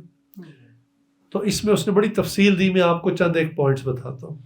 مثلا اس نے یہ کہا کہ دیکھیں جس پودے کی میں بات کر رہا ہوں اس سے اللہ نے منع نہیں کیا، وہ جو پودا اللہ نے آپ کو دکھایا تھا نا اس وقت، اس سے منع کیا تھا. اس کی مثال سمجھے. ایک گھر میں 8-10 آم کے پیڑ ہیں. چھوٹے بچے آم توڑنے کے لیے آپ پتہ اکثر چڑھ جاتے ہیں درختوں پہ، شرارت، وہ ان کو اچھا لگتا ہے تو اچھا وہاں سے پھر باز کر پاؤں سلپ ہوتا ہے، بچہ گر بھی سکتا ہے، نقصان ہو جاتا ہے. تو گھر کا جو سربراہ ہے والد وہ بلائے گا، بات سنو خبردار آئندہ اس پیڑ کے اوپر چڑھے. اب وہ ایک ہی پیڑ کی طرف اشارہ کرے گا. تو جب وہ چلے جائیں تو باقی بچے آپس میں بات کریں کہ ابو نے نا اس درخت کا منع کر دیا، یعنی گھر کے 10 درخت ہیں تو 9 ہمارے لیے جائز ہیں، اس سے منع کر دی، اس پہ نہیں چڑھنا. شیطان نے اس طرح کی باتیں شروع کر دی، آدم علیہ السلام کو بھی کنفیوز کر دی. ایک ایسی عجیب بات اس نے کی. یہ پہلا بندہ تھا شیطان جس نے اللہ کی جھوٹی قسم کھائی. اس نے کہا میں اللہ کی قسم کھا کے کہتا ہوں کہ اگر اس کو نہیں کھاؤ گے تو تم لوگوں کو نکال دیا جائے. اب آدم علیہ السلام کو اللہ سے ایسی عجیب محبت تھی، انہوں نے کہا اللہ کی قسم کھا رہا ہے، بھلا کوئی اللہ کی بھی جھوٹی قسم کھا سکتا ہے؟ بس اس طرح کے معاملات ہوئے. پھر بھی آدم علیہ السلام جھجک رہے تھے. اماں حوا جو ہے ہماری جد امجد دادی جان، تو وہ قائل ہو گئیں اور انہوں نے آگے بڑھ کے نا کہ چلو دیکھتے ہیں کیا ہوتا ہے. انہوں نے وہ پھل توڑ کے کھا لیا. اب جب انہوں نے کھا لیا تو انہوں نے کہا دیکھیں میں نے کھایا کچھ بھی نہیں ہوا، تو یہ ٹھیک ہی کہہ رہا، آپ بھی کھا لیں. اب انہوں نے جب ترغیب دی تو ایک تو شیطان ترغیب دے رہا تھا، پھر گھر والی ترغیب دے رہی تھی کہ جلدی سے کھا لیں کہ نقصان نہ ہو جائے. تو آدم علیہ السلام نے بھی جیسے ہی توڑا اس کو کھایا. اللہ رب العزت کا اسی وقت کلام ہوا کہ اے آدم کیا ہم نے آپ کو اس پھل کو کھانے سے منع نہیں کیا تھا؟ اللہ اکبر کبیر. یہ عجیب ایک تفصیل ہے اس کی. ایک اور زاویہ بھی ہے سمجھنے کا کہ اللہ نے جو علم سکھایا تھا نا اس علم میں ساری چیزیں سکھا دی تھی، لیکن یہ جو توبہ اور استغفار ہے نا یہ وہ چیز نہیں ہے جو آپ کسی سے زبانی کلامی سیکھیں اور آپ کے ہاں مجھے سمجھ میں آ گئی. جیسے بعض چیزیں نا یونیورسٹیز میں کالجز میں آپ کو تھیوری کے طور پر پڑھا دی جاتی ہے، ٹھیک ہے پڑھ لی، لیکن بعض چیزوں کا تعلق نا پریکٹیکل سے ہوتا ہے، وہ لیب میں جا کے کروایا جاتا ہے. وہ جب تک آنکھوں سے وہ پریکٹیکل نہیں دیکھتا نا وہ سمجھ میں نہیں آتی. تو توبہ استغفار کا مضمون ایسا ہے کہ جب تک اس کیفیت میں بندہ انڈلج نہیں ہوتا نا سمجھ نہیں آتی. اب آدم علیہ السلام کی کیفیت بڑی عجیب تھی. تفاسیر میں لکھا ہے ان کو یہ تو سمجھ میں آ گئی کہ یہ وہی غلطی ہے جس سے اللہ نے منع. اللہ نے تو جنت میں ہر چیز حلال کی تھی اور فقط یہی ایک چیز منع کی تھی اور میں نے یہ کام کر لیا. اب سمجھ نہیں آتی تھی کروں تو کیا کروں، یعنی اللہ کو مناؤں کیسے اللہ کو. اچھا جیسے ہی انہوں نے پھل کھایا وہ شیطان اپنی اصلی شکل میں آ گیا اور کہہ کے لگانے لگ پڑا کہ میں نے آپ کے ساتھ معاملہ کر دیا.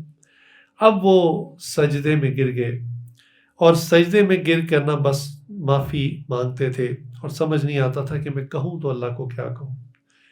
یہاں نا میں آپ کو تھوڑا سا ایک بات سمجھاؤں کہ بعض لوگوں کے اوپر نا یعنی غلطی ہو جانے پر کوئی احساس شرمندگی ندامت نہیں ہوتا، بالکل وہ ریلیکسڈ ہوتے ہیں. وہ وہی حال ہے نا کہ کسی نے گاڑی پہ ٹکر مار دی تو اگلا بندہ اپنی ٹانگ کو مل رہا تھا کہ میری اتنی زور سے اس نے ماری ہے، وہ تھوڑا سا شیشہ اتار کے کہتا ہے سوری اور چلا جاتا ہے، کوئی احساس نہیں، کوئی فیلنگز ہی نہیں اس کی. اللہ مجھے یاد ہے کلاس 7 میں یا 8 میں تھا تو ایک لڑکے سے نا ایک غلطی ہوئی کہ کلاس میں ٹیچر کے اگینسٹ بے ادبی ہوئی، کوئی معاملہ ہوا. اس نے کھڑے ہو کے کہا سر سوری. وہ ہمارے ٹیچر بہت بڑے ذہین آرٹس فائن آرٹس کے ٹیچر تھے، بڑے اسمارٹ تھے. انہوں نے کہا اس سوری کا میں کیا کروں، آپ پوری کلاس کے سامنے یہ کہیں اردو زبان میں کہ مجھ سے غلطی ہوئی آپ مجھے معاف کر دیں. یہ الفاظ سمپل. اب ہم اس کی شکل دیکھ رہے ہیں، اس کی زبان سے الفاظ نکلتے نہیں تھے. انہوں نے کہا میں آپ سے صرف اتنا ہی کہہ رہا ہوں، آپ مجھے سوری نہ کریں، آپ اپنی زبان میں اتنا مجھے کہہ دیں کہ سر مجھ سے غلطی ہوئی ہے مجھے آپ معاف کر دیں. وہ یہ الفاظ نہیں کہ شرمندہ بہت تھا، سر جھکا ہوا تھا، شاید آنکھوں میں آنسو بھی تھے، لیکن وہ یہ الفاظ نہیں کہہ سکا. تو بعض کا سوری کہہ کے نا وہ پہاڑی پورا کھڈے میں ڈال دیتے، ہمیں فیلنگز ہی کوئی نہیں ہوتی. اگلا جان سے چلا جائے اور آپ سوری کہہ کے نکل جائیں. تو یقین جانیں یہ ایک کیفیت ہے، اس کو انڈرسٹینڈ کرنا چاہیے.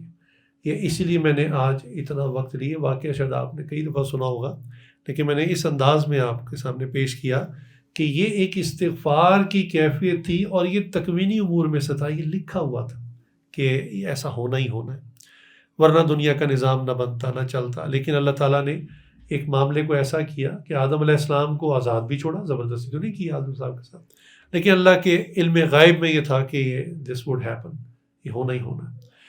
تو بہرحال آدم علیہ السلام سجدے میں گر گئے اور سمجھ نہیں آتی تھی. پھر اللہ نے اسی وقت ان کے دل میں یہ الفاظ ڈالے، ربنا ظلمنا انفسنا وان لم تغفر لنا وترحمنا لنکونن من الخاسرین، کہ اللہ ہم دونوں نے، میں نے اور میری وائف، اس کی طرف سے بھی معافی مانگ رہے تھے کہ ہم دونوں اس میں انوالو ہوئے اور ہم نے اپنی جانوں پہ ظلم کیا. گناہ کر کے بندہ اپنی جان پہ ظلم کرتا ہے، کسی پر نہیں کرتا. تو فرمایا کہ ہم نے اپنی جانوں پہ ظلم کیا، اور یا اللہ اگر آپ نے ہم پر رحم نہ کیا اور ہمیں معاف نہ کیا تو ہم ہی ہلاک ہوں گے. یہ یاد رکھیں، جب بھی ہم کوئی گناہ کرتے ہیں، ہم اللہ کا کہتے ہیں نا، ایک محاورہ کہہ رہا ہوں کہ بال برابر بھی نقصان نہیں کرتے، اپنا نقصان کرتے، اپنے اوپر ظلم کرتے ہیں. اللہ پر کوئی ظلم نہیں کر سکتا. گناہ کر کے بھی ہم اپنی ذات پر ظلم کرتے ہیں، کیونکہ عذاب ہوگا تو وہ انسان کے اپنے اوپر ہوگا. چنانچہ اب یہ ان کی کیفیت تھی، اور حالت یہ تھی کہ اللہ رب العزت نے، یعنی ان سے غلطی بھی دونوں سے، ایک خطا ہی ہوئی نا میاں بیوی سے، تو اللہ رب العزت نے جو جنت کا شاہی لباس پہنایا ہوا تھا نا، وہ اللہ نے اسی وقت لے لیا. اب تفسیر میں یہ بات لکھی ہوئی ہے کہ انسان کے اندر حیا جو ہے نا، حیا، شرم و حیا، یہ انسان کی جبلت ہے، یہ اس کی فطری چیز ہے. پھر وہی بات کہ اس کے ڈی این اے کے اندر ہے. ایک دم جیسے ان کا لباس لیا تو فوراً جو ہے نا، انہوں نے جنت کے پتے اپنے جسم پہ لپیٹنے شروع کر دیے کہ ہم اپنے آپ کو کور کر لیں. حالانکہ میاں بیوی تھے، اس کے باوجود اتنی حیا آئی کہ ہمارا لباس، تو فوراً جنت کے پتے اپنے اوپر لپیٹنے شروع کر دیے. اس کے بعد کیا ہوا کہ ان کو اللہ نے فرمایا ہے کہ اب تم تینوں ایک دوسرے کے لیے آزمائش ہو، اور اب تمہیں جو ہے انہیں دشمن ہو سے مراد آزمائش ہو. فرمایا کہ اب تم تینوں کو میں یہاں سے نکال دوں گا. لہٰذا تینوں کو جو ہے وہ دنیا میں اتار دیا گیا. اب آدم علیہ السلام کو تو یعنی ایک ایسی جگہ پہ، ایک پہاڑ کے اوپر ایک جگہ تھی سرسبز، وہاں پھل وغیرہ لگے ہوئے تھے، اور وہاں پر افریقہ کی کوئی سائٹ بتائی جاتی ہے وہاں پر. بہرحال اماں حوا کو بھی اسی طرح ایک جگہ اتار دیا گیا. اور اب جو ہے وہ عجیب یعنی حالت تھی، ندامت کی، استغفار کی، رونے دھونے کی. آدم علیہ السلام اللہ نے اپنے ہاتھوں سے بنائے، اللہ تعالیٰ کے پہلے نبی اور پیغمبر تھے. اللہ نے اپنے علم میں سے علم دیا، ٹھیک ہے، اپنے نور میں سے ان میں روح ڈالی، یہ ساری نعمتیں. جنت میں ان کو بھیجا، ٹھیک ہے نا، ان کے اعزازات دیکھتے جائیں. اس جدولی آدم علیہ السلام کو سب سجدہ کرو، سجدہ کر. اتنے ایوارڈز کے باوجود، اتنی اہم شخصیت ہونے کے باوجود، جب انہوں نے معافی مانگنی شروع کی دنیا میں آ کر، تو کتنے دن معافی مانگی ہوگی آپ کے خیال میں؟ اللہ کے نبی ہیں، کوئی عام آدمی تو نہیں ہے نا. رو رہے ہیں، شرمندہ ہیں، معافی مانگ رہے ہیں. تو ایک بندہ نا غلطی کر لیتا ہے، وہ پورا دن روتا رہتا ہے. ہم جیسے انسان کا دل ہوتا ہے، یار سارا دن رو رہا ہے، صبح سے رو رہا ہے. نوکر ہو نا، غلطی ہو جائے کوئی، وہ کہتا ہے صاحب میں سے غلطی ہو گئی، بس نہیں کرنا چاہ، معاف کر. سارا دن رو، ہمارے دل میں ہوتی ہے یار صبح سے رو رہا ہے، سارا دن چپ ہی نہیں کیا، یہ ہمارے دل پہ بھی اثر ہوتا ہے. آپ اندازہ کیجئے، اللہ کے لاڈلے نبی، پہلے انسان، یہ وہ پریکٹیکل ہے. اب غلطی ہوئی ہے نا، تو اب اللہ تعالیٰ اس کا بتا رہے ہیں کہ پھر کہاں تک معاملہ. ایک دن روئے، ایک ہفتہ روئے، ایک مہینہ روئے، ایک سال روئے. اللہ اکبر. تفسیر میں لکھا ہے 300 برس تک روتے رہے. کتنے؟ 300 برس تک روتے رہے، معافی مانگتے رہے کہ اللہ غلطی ہوگی معاف کر. اور کٹھے بھی نہیں ہیں. اب دیکھیں نا، جنت کے بعد کسی کو دنیا میں بھیج دیں، یہی سزا کافی ہے کہ دنیا کا مٹیریل، جنت کا مٹیریل، جنت میں اندھیرا نہیں ہوتا دنیا میں. ایک جگہ میں نے پڑھا، اللہ اکبر، جب اتارا تب تو نہ جانے کیا معاملہ تھا، لیکن جب رات ہوئی نا دنیا میں، جیسے سورج ڈوبتا ہے، جب رات ہوئی تو آدم علیہ السلام کو نظر آنا بند ہو گیا. تو انہوں نے پھر زور زور سے رونا شروع کر دیا کہ اللہ نے میری بینائی لے لی ہے، مجھے اندھا کر دیا، اللہ مجھ سے اتنے ناراض ہو گئے. اللہ اکبر کبیر. جنت میں انسان کو پیشاب کی حاجت نہیں ہوتی، ٹوائلٹ کی حاجت نہیں ہوتی. دنیا میں آئے تھے، کچھ پھل وغیرہ کھائے، کچھ چیزیں، تو واش روم کی حاجت، پیٹ میں شدید تکلیف ہوئی، تو ان کو قضائے حاجت جب ہوئی نا، تو میں نے پڑھا، اللہ اکبر، وہ جب فرسٹ ٹائم وہ اسمیل آئی، انہوں نے پھر رونا شروع کر دیا کہ مجھے کسی بیماری میں مبتلا کر دیا گیا. اللہ ایسی کیفیت تھی استغفار کی کہ سر سے پاؤں تک استغفار چل رہا تھا. اور اب پھر دنیا میں سمجھ نہیں آتی تھی کدھر جانا ہے، کدھر کیسے معافی مانگنی ہے، کیسے اللہ راضی ہو. لہٰذا اللہ نے دل میں کچھ ڈالا، انہوں نے چلنا شروع کر دیا بس ایک ڈائریکشن میں. اب ظاہری بات ہے اس وقت نہ ڈائریکشن، نہ کوئی گھر، نہ کوئی شہر، کچھ بھی نہیں تھا دنیا میں. پہلے انسان تھے. اب جنگل ہیں، پہاڑ ہیں، سمندر ہے، بس وہ چلتے جا رہے ہیں ایک طرف اور روتے جا رہے ہیں. معافی مانگتے 300 برس لگ گئے. ادھر اما حوا بھی رو رہی ہیں، معافی مانگ رہی ہیں، استغفار کر رہی ہیں، چلتی جا رہی ہیں ایک طرف، حتیٰ کہ 300 برس گزر گئے. تو ایک چھوٹا سائز کا پہاڑ تھا، زیادہ اونچا نہیں تھا. تو ایک طرف سے آدم علیہ السلام روتے روتے اوپر چڑھ رہے ہیں، دوسری طرف سے اما حوا روتے روتے استغفار کرتی اوپر چڑھ رہی ہیں. جب چوٹی پر پہنچے، ایک دوسرے کو دیکھا تو حالت تو زحمت جنت والی تو نہیں تھی، حالت تو غیر ہو چکی تھی. تو کچھ دیر لگی ایک دوسرے کو پہچاننے میں، بالآخر پہچان لیا اور اللہ کا شکر ادا کیا کہ یا اللہ آپ کیا رحمت ہوئی اور ہمیں آپ نے دوبارہ ملا. کم از کم ایک مسئلہ تو حل ہوا نا کہ اکٹھے ہو گئے دنیا میں، ورنہ تو نیویگیشن تو تھی نہیں، کیسے پہنچتے ایک دوسرے کے پاس. تو آپ نے ہمیں اکٹھا کر دیا، اس مقام پہ ہم پہ رحم فرمایا. اسی لیے اس کا نام جبل رحمت ہے. حاجی لوگ جب جاتے ہیں نا تو وہاں اللہ آپ کو بھی انشاءاللہ لے کے جائے، سب کو لے کے جائے. تو جب جبل رحمت پر پہنچے نا، وہ آپ دیکھا اکثر تصویروں، وہ حاجی کچھ اب تو سیڑھیاں بنا دی ہیں، پہلے تو کچھ بھی نہیں تھا، اب سٹیپس بنا دیے، چڑھنا آسان ہے. تو اور وہاں انہوں نے علامت کے طور پہ ایک مینار سا بنا، علامتی نشان ہے، یہ نہیں تھا پہلے، پہاڑی تھا بس. تو وہ انہوں نے ایک بنا دیے. جب وہاں آپ پہنچے تو وہاں یہ مقامات قبولیت دعا میں سے ایک ہے کہ یہاں اللہ کی رحمت ہوئی تھی آدم علیہ السلام ماں باپ پہ، کہ اللہ نے ان کو معاف کر دیا تھا اور ملا دیا تھا. اس وقت پھر وہاں جا کے ہم بھی استغفار کریں اور ہم بھی دعائیں کریں. جو جن چیزوں سے محروم ہے یا اللہ ہمیں ان چیزوں ہمیں بھی ملا دے، ان رشتوں سے ملوا دے. رزق کا مسئلہ ہے، اولاد کا مسئلہ ہے، کسی کی بیوی کا مسئلہ ہے، کسی کے خاوند کا مسئلہ ہے، کسی کی دنیا کا مسئلہ ہے، کسی کی آخرت کا مسئلہ ہے. وہاں پہ جائیں تو خوب رو رو کر اللہ سے دعائیں کریں. اللہ اس مقام پر آپ نے ان بزرگوں پہ رحم فرما دیا تھا، مجھ فقیر پہ بھی رحم فرما دے، میں بھی انہی کی اولاد میں سے. بھئی بچوں سے غلطی تو ہو ہی جایا کرتی ہے، تو یا اللہ جب بڑوں سے ہو گئی، آپ نے بڑوں کو معاف کر دیا تو بچہ تو پھر بچہ ہی ہوتا ہے. تو ہم تو اولادوں میں سے ہیں، یا اللہ ہمیں معاف فرما دے، ہم کمزور ہیں. جب وہ نبی ہو کر آپ کے ہاتھوں سے ان کی پیدائش ہوئی، اس کے باوجود ان سے ایک خطا ہو گئی، غیر دانستہ، تو یا اللہ ہم تو پھر بہت بعد کے آنے والوں میں سے، یا اللہ مٹی کے بنے، معاف کر دیں. تو انشاءاللہ امید ہے کہ معافی ہو جائے گی. لیکن میں آپ کو یہ عرض یہ کر رہا تھا کہ شیطان کتنا بڑا دشمن ہے. اس کو ہمارے عزم فرماتے ہیں یہ ہمارا خاندانی دشمن ہے. یہ خاندانی دشمن ہوتا ہے نا، تو وہ بڑا دشمن ہوتا ہے. تو یہ خاندانی دشمن ہے. کیسے خاندانی دشمن ہے؟ دیکھیے قرآن کریم میں اللہ رب العزت نے کیا ارشاد فرمایا کہ سب سے پہلا کام اس نے کیا کیا.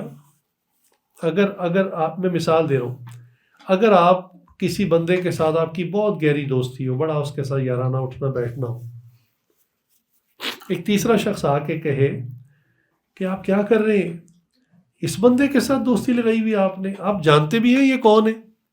آپ کہتے نہیں میں تو نہیں جانتا. انہوں نے کہا آپ چھوٹے تھے، آپ کو نہیں پتا، آپ ناسمجھ تھے. تو یہ تو وہ بندہ ہے جس نے آپ کے ماں باپ کو سب سے پہلے بے لباس کیا، اور بے لباس کر کے ان کے اپنے گھر سے ان کو باہر دھکے دے کے نکال دیا. اللہ، اور اس بندے کے ساتھ آپ نے دوستی لگائی ہوئی ہے. آپ ذرا اندازہ کیجئے، کسی شخص کو یہ بتایا جائے کہ تمہارے ماں باپ کو بے لباس کر کے ان کے اپنے گھر سے باہر نکال دیا، تو میں نہیں سمجھتا کہ آپ زمین پر اس شخص سے زیادہ بڑا دشمن کسی اور کو سمجھتے ہوں گے. یہ اتنا بڑا دشمن ہے، مجھے پتہ ہی نہیں تھا، میرے ماں باپ کے ساتھ اس نے یہ حرکت کی. اللہ چنانچہ قرآن کریم کیا کہتا ہے، کما اخرج ابویکم من الجنہ، کہ اس نے تمہارے دونوں ماں اور باپ دونوں کو جنت سے نکلوایا. پھر ینزع عنہما لباسہما، پھر ان سے ان کا لباس اتروایا. یہ قرآن کہہ رہا ہے کہ اس نے، ریزن تو یہی تھی نا، اس نے ان کا لباس اتروایا، ان کو جنت سے نکلوایا. چنانچہ یہ شیطان ہمارا خاندانی دشمن ہے۔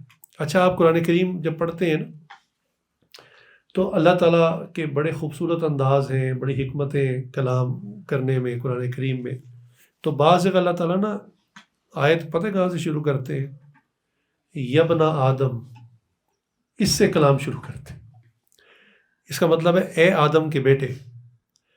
تو پتہ کیا مطلب ہوتا ہے؟ جب یہ آیت آئے نا جہاں سے سٹارٹ ہو تو آپ فوراً الرٹ ہو جائیں کہ اللہ تعالیٰ بڑی اہم بات کرنے لگے، اور وہ آپ کو یاد کروا رہے ہیں کہ اے آدم کے بیٹے، وہ آدم جس کو بے لباس کر کے اس نے جنت سے نکلوایا تھا، تم اس کی اولاد ہو، یاد رکھنا یہ بات۔ یہ کلام اللہ کا بعض آیات میں اس طرح ہوتا ہے، یبن آدم، اے آدم کے بیٹے۔ پھر دیکھیے کہ شیطان اگر کسی پر حاوی ہو تو شیطان سے بچنے کے لیے اللہ رب العزت نے ہمیں کچھ چیزیں بتائیں، جس میں سے ایک ہے کہ بندہ تعوذ پڑھے، ٹھیک ہے نا، اعوذ باللہ من الشیطان الرجیم۔ اچھا، اس میں بھی ایک نقطہ، علمی نقطہ علماء نے لکھا کہ فرمایا کہ شیطان ذاتی دشمن ہے نا، اس سے حفاظت کے لیے جو چیز اللہ نے بتائی اس میں اللہ نے اپنا صفاتی نام نہیں رکھا بلکہ ذاتی نام رکھا۔ اللہ کے صفاتی نام تو انگنت ہیں، اللہ صفاتی نام لا سکتے تھے، لیکن اسے کہتے ہیں نا یہ پرسنل اینیمی ہے، تو اس کے لیے میں خود آؤں گا آمنے سامنے۔ تو اعوذ باللہ، اللہ کا نام، من الشیطان اس کا بھی نام ساتھ لیا کہ یہ اس کے نام کے ساتھ۔ اب ہم انسان ہیں اور دین کے اندر طالب علم بھی ہیں مرتے دم تک، دل میں خیال آتا ہے کہ اللہ کو ہم اتنے پیارے ہیں، آدم علیہ السلام اتنے پیارے، ان کی اولاد بھی پیاری، آخر شیطان کو اللہ نے پیدا ہی کیوں کیا؟ بھئی نہ شیطان ہوتا تو نہ ہمیں اتنے رپڑ ہوتے، نہ اتنے مسئلے ہوتے، سارے ہی جنت میں چلے جاتے۔ اللہ کی جنت میں کوئی کمی تو ہے نہیں، وہ خزانوں میں کمی ہے، پھر سب کو ہی دے دیتے۔ تو دیکھیے ایک تو جواب میں نے اس کا دے دیا ہوا ہے کہ ہمیشہ سلیبس کے بعد ایگزام ہوتا ہے، اور ایگزام کے بعد ہی ہر چیز کی جانچ ہوتی ہے۔ کوئی بھی فیکٹری آپ دیکھیں، پروڈکشن ہو رہی ہے، پروڈکشن لائن کے اینڈ میں ایک شعبہ ہوتا ہے، اس کو کوالٹی چیک کہتے ہیں، کوالٹی کنٹرول کہتے ہیں۔ وہ صرف یہ دیکھتے ہیں کہ پروڈکشن ہو کر جو پروڈکٹ باہر آ رہی ہے وہ ہمارے سٹینڈرڈ پر ہے یا نہیں۔ اگر وہ سٹینڈرڈ پر ہے اس کو پیکنگ میں بھیج دیتے ہیں، نہیں ہے تو اس کو ڈسکارڈ کر دیتے ہیں، وہ بی پیئر ہو جاتا ہے۔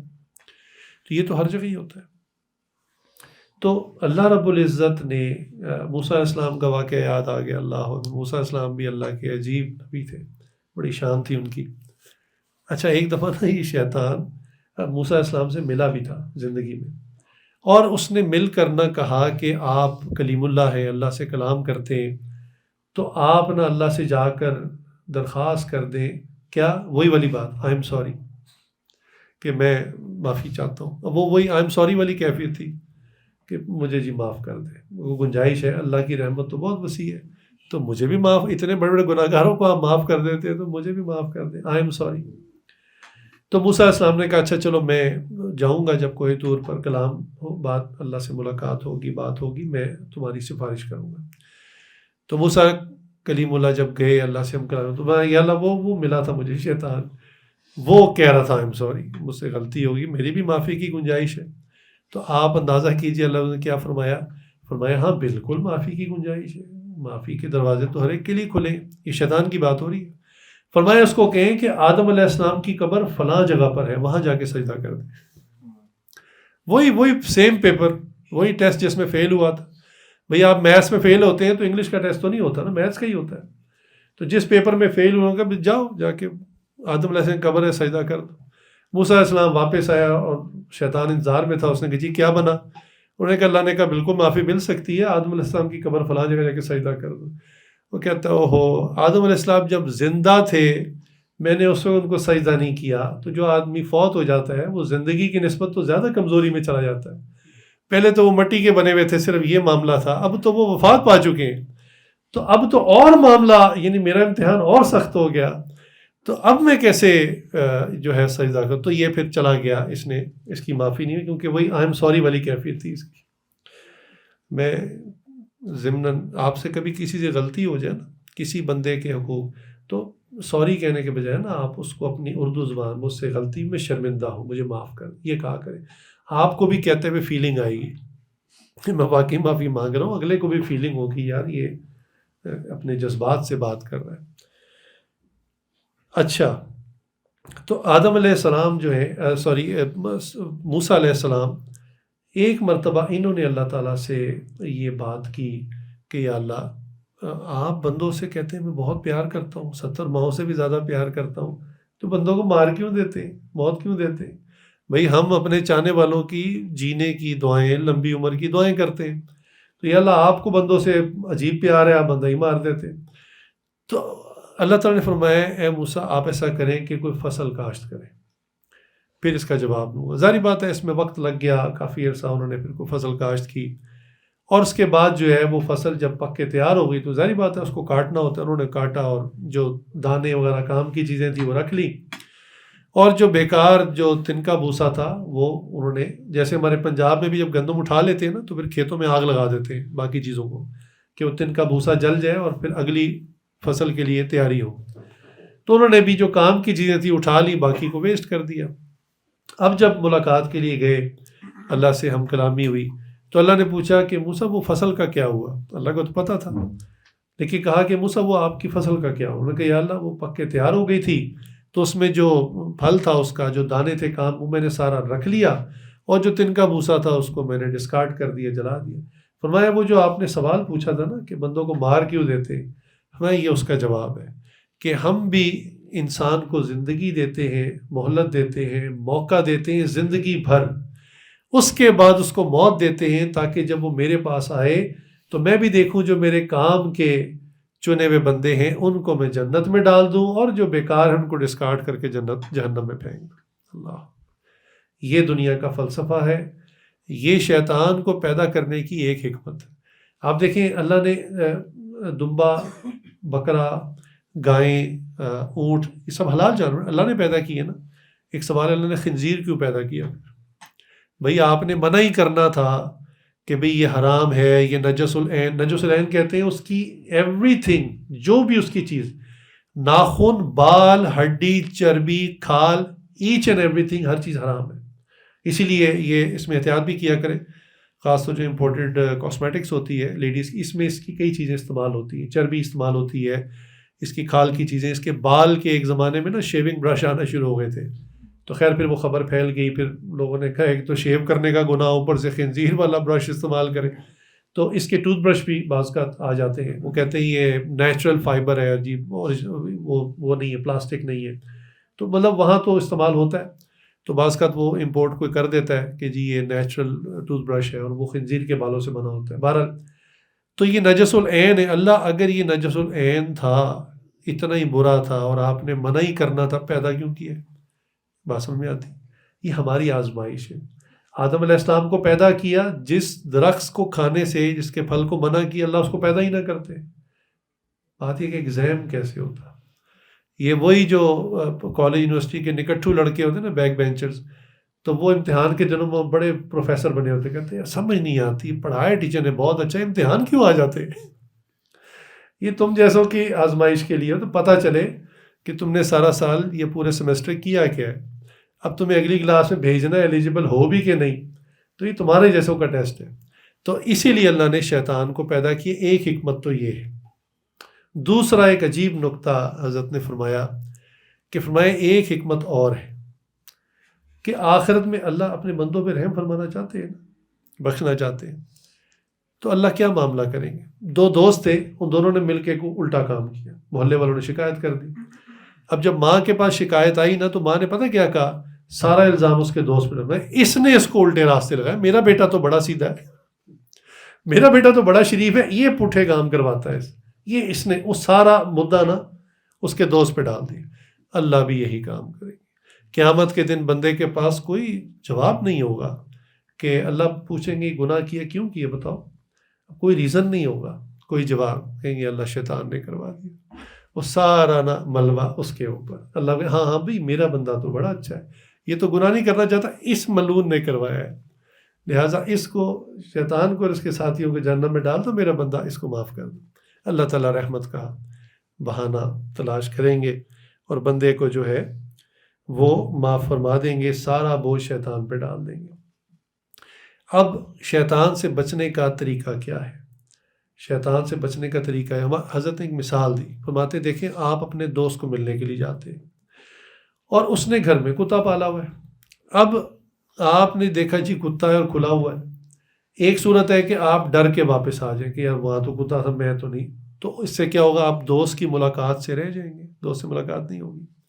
اچھا آپ کہیں یار میں بھی آستین چڑھاتا ہوں، کتے سے مقابلہ کرتا ہوں، کتے سے کون مقابلہ کرے، وہ جگہ جگہ آپ کو بائٹ کر لے گا، پھر انجیکشنز لگیں گے، تو مقابلہ بھی نہیں ہو سکتا، پھر کریں تو کیا کریں۔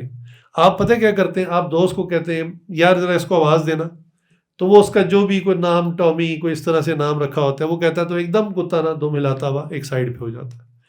تو میری شیخ نے مثال دی، فرمایا کہ شیطان سے نہ ہاتھا پائی ہو سکتی ہے اور نہ شیطان سے ڈر کے ہم نیک اعمال چھوڑ سکتے ہیں، ورنہ اللہ کی ملاقات سے رہ جائیں گے۔ فرمایا اللہ ہی کو پکاریں، کیا اعوذ باللہ من الشیطان الرجیم، اللہ کو پکاریں، یا اللہ یہ آپ ہی کی مخلوق ہے، آپ ہی کا پیدا کردہ ہے، ذرا اس کو ایک طرف کر دیں، تو اللہ انشاءاللہ اس کو کر دیں گے تو وہ حاوی نہیں ہو سکے گا۔ شیطان کی جو وار کرنے کے طریقے ہیں اس کو سمجھ لیں۔ میں نے کہا نا، اپنے دشمن کو پہچاننا اور اس کے اسلحے کو پہچاننا۔ یہ آج کل جو فوجیں ہوتی ہیں نا مختلف ملکوں کی، تو وہ کہتے ہیں کہ اپنے دشمن کی جو انٹیلیجنس ہے نا، اگر یہ آپ نے اچھی طرح کر لی تو سمجھ لیں آپ نے آدھی جنگ جیت لی۔ آپ کو بتاؤ کہ آپ کے اینیمی کی تعداد کتنی ہے، ان کے پاس کون کون سا اسلحہ ہے، کتنے جہاز ہیں، کتنے شپس ہیں، کتنے ٹینکس ہیں، آدھی جنگ آپ، چونکہ معلومات آپ کے پاس ہے۔ تو ہمیں اپنے دشمن کی معلومات ہونی چاہیے۔ اب سنیے کہ شیطان کیسے وار کرتا ہے۔ سب سے پہلا کام، نیک کام کی نیت نہیں کرنے دیتا۔ نیک کام کی، حالانکہ ہر کام ہی نیت سے شروع ہوتا ہے، تو وہ نیک کام کی نیت نہیں کرنے دیتا۔ یہ شور ہوگا، اس کو چھوڑ دیں بعد میں۔ نیک کام کی نیت نہیں کرنے دیتا، سب سے پہلا معاملہ۔ اس میں تاخیر کرواتا ہے۔ مثلا حج کو ہی دیکھ لیں، ہر سال بندے کی صحت بھی ٹھیک ہوتی ہے، بعض کا مال بھی ہوتا ہے، موقع بھی ہوتا ہے، لیکن کہتا ہے ابھی میں ذرا بچی کی شادی کر لوں، ابھی میں بیٹے کا کوئی بزنس اسٹیبلش کر لوں، ابھی میں اپنا گھر بنا لوں، ابھی میں فلاں کام کر لوں، تو بندہ نا اس کو تاخیر کرتا رہتا ہے، کرتا رہتا ہے، حتیٰ کہ وہ وقت آ جاتا ہے کہ اب یا تو مال نہیں رہتا، یا نمبر 2 صحت نہیں رہتی، یا یہ دونوں ہوتی ہیں چیز، تیسری چیز وقت نہیں ہوتا، کسی ایسی چیز میں مشغول ہو جاتا ہے کہ ٹائم ہی نہیں رہتا۔ تو یہ جب تینوں چیزیں آپ کے پاس ہوں، یہی ڈیسائیڈ کرتی ہے کہ آپ پہ حج فرض ہو گیا۔ لوگ پوچھتے ہیں حج کا فرض ہوتا ہے، یہ 3 چیزیں، صحت ہو آپ کے پاس، اتنا مال ہو کہ آپ جا کے واپس آ سکیں اور پیچھے گھر والے بھوک کی وجہ سے ہلاک نہ ہو جائیں، اور تیسرا آپ کو اللہ نے اتنی فرصت فراغت دی ہو، چاہے جاب کرتے ہو آپ اپلائی کریں، چھٹی مل جائے، بزنس ہے تو چلو کسی بھائی کو، کسی اعتماد والے کو کچھ دیر کے لیے بٹھا دے کہ یار چند دن میں آ جاؤں۔ جب یہ سینیریو بن گیا نا، تو اب آپ کا ارادہ کوئی معنی نہیں رکھتا، اب حج فرض ہو چکا آپ کے اوپر، تو کر لینا چاہیے اس وقت۔ بہرحال یہ حج کی میں نے ایک بات کی، تو شیطان بیسیکلی نیت نہیں کرنے دیتا نیک کام۔ دوسری چیز، جب نیت آپ پکی کر لیتے نہیں میں نے کام کرنا ہی کرنا، پھر وہ سستی ڈالتا ہے، اس کو ڈیلے کرتا ہے۔ اچھا کر لینا، جلدی کس بات، کر لینا، اگلے سال، اگلا، اچھا اس سے اگلے سال، اس سے اگلے سال۔ سستی نماز میں بھی یہی ہوتا ہے کہ نماز، اذان بھی سن لی، وقت بھی داخل ہو گیا، اب میں ابھی پڑھتا ہوں، نماز کا وقت تو بہت کھلا ہے، پھر ہوتا ہے کہ یار اب تو دوسری نماز کا وقت قریب آ گیا، چلو ایک ہی وضو سے دونوں پڑھ لیں گے، اور وہ ہوتا ہے کہ وہ نماز ہی قضا ہو جاتی ہے، پھر بندہ کہتا ہے وہ یہ کیا ہو گیا۔ تو نیت نہیں کرنے دیتا نیک کام کی، اگر نیت کر لے تو سستی۔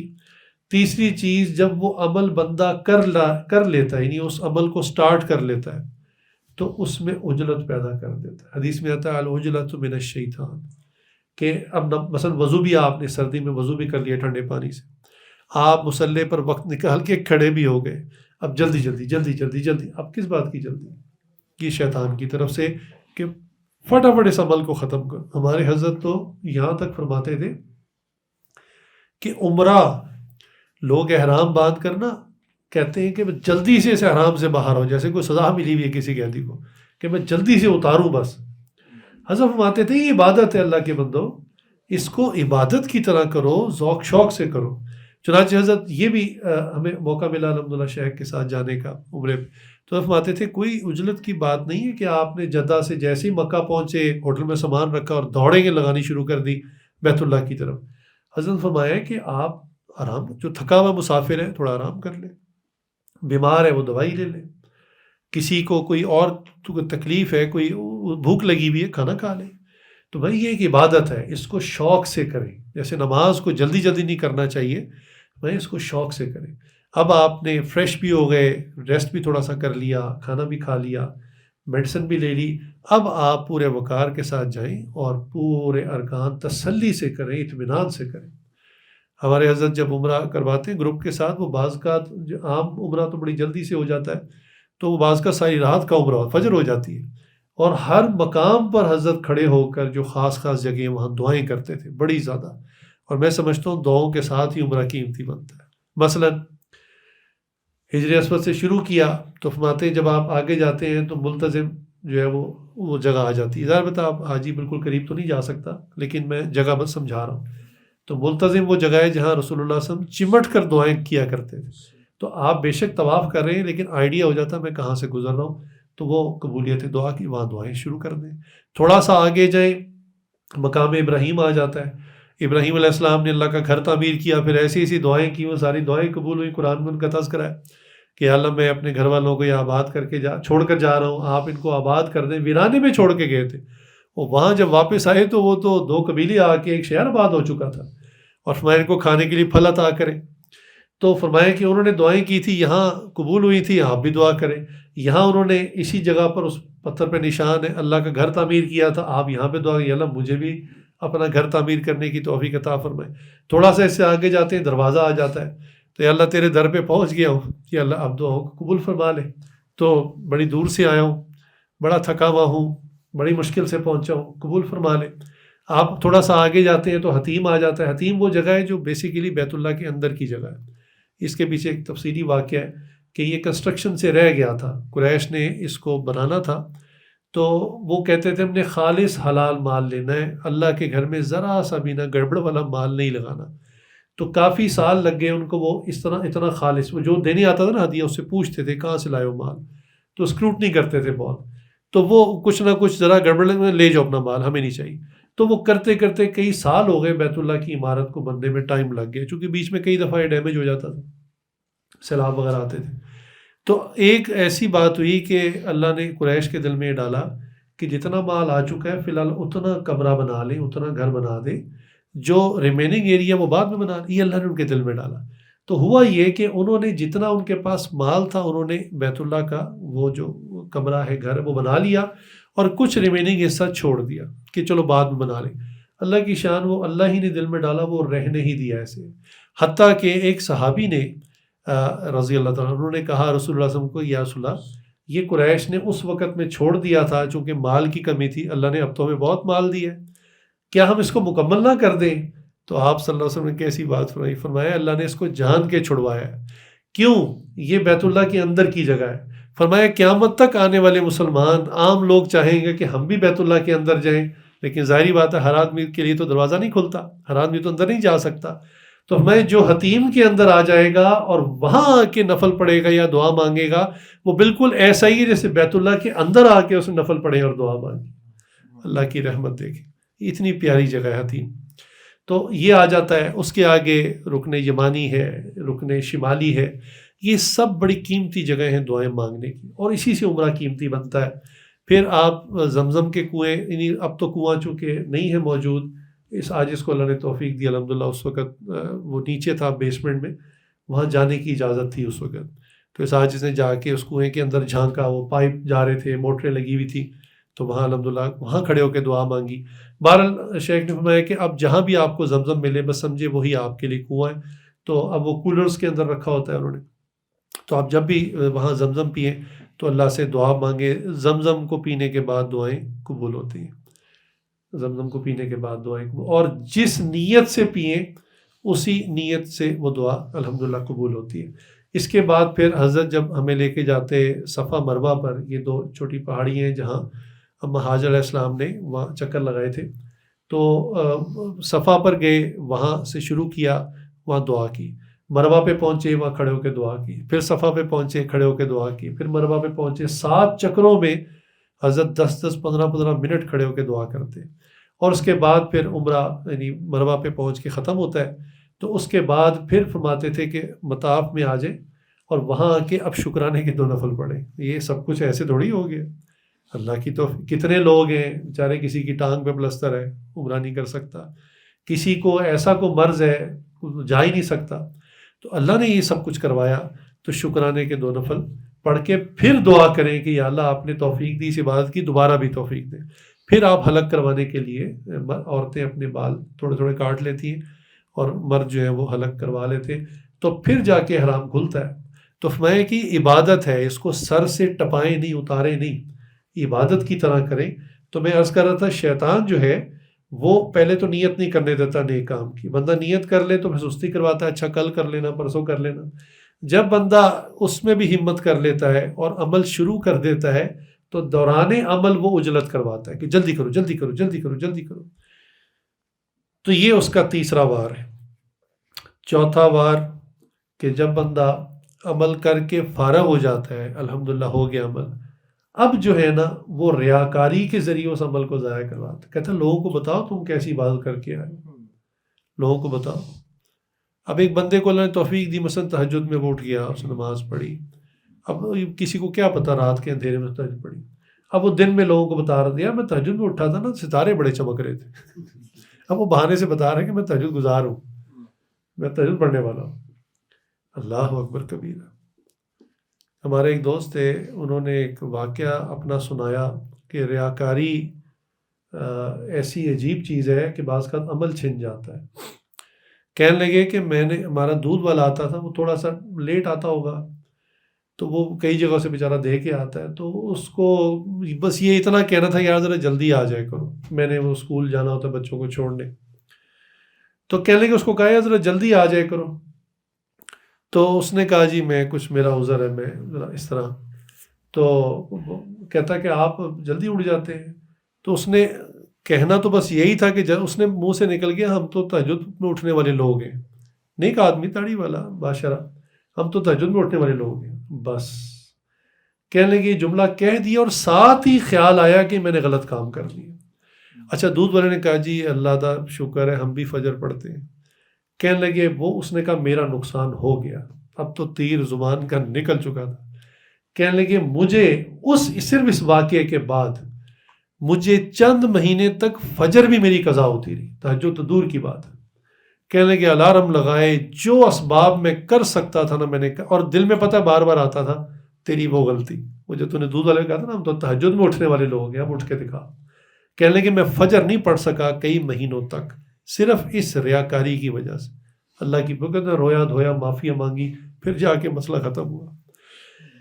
جی یہ جو کپ آپ دیکھ رہے ہیں نا، یہ میں جب 7ویں حج میں گیا تھا نا، میں نے وہاں سے خریدے تھے، بتا رہے میں نے 7 حج کیے ہوئے۔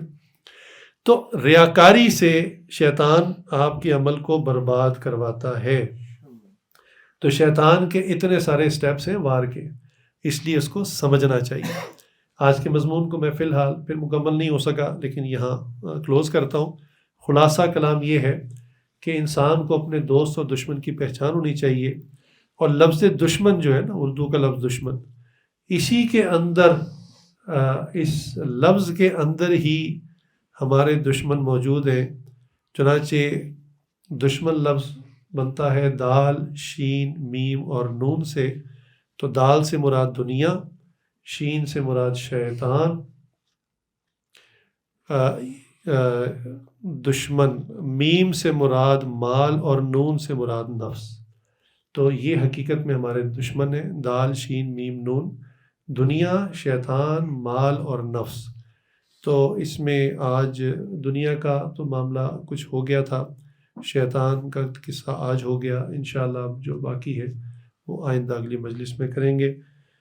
اللہ تعالیٰ سے دعا ہے جو کہا سنا اللہ عمل کی توفیق عطا فرمائے، ہمیں دوست و دشمن کی پہچان عطا فرمائے، اور اپنے دشمن جو سب سے بڑا کھلا دشمن ہے شیطان، اس کی بات ماننے سے اللہ تعالیٰ ہم سب کی حفاظت فرمائے۔ وآخر دعوانا الحمدللہ رب العالمین۔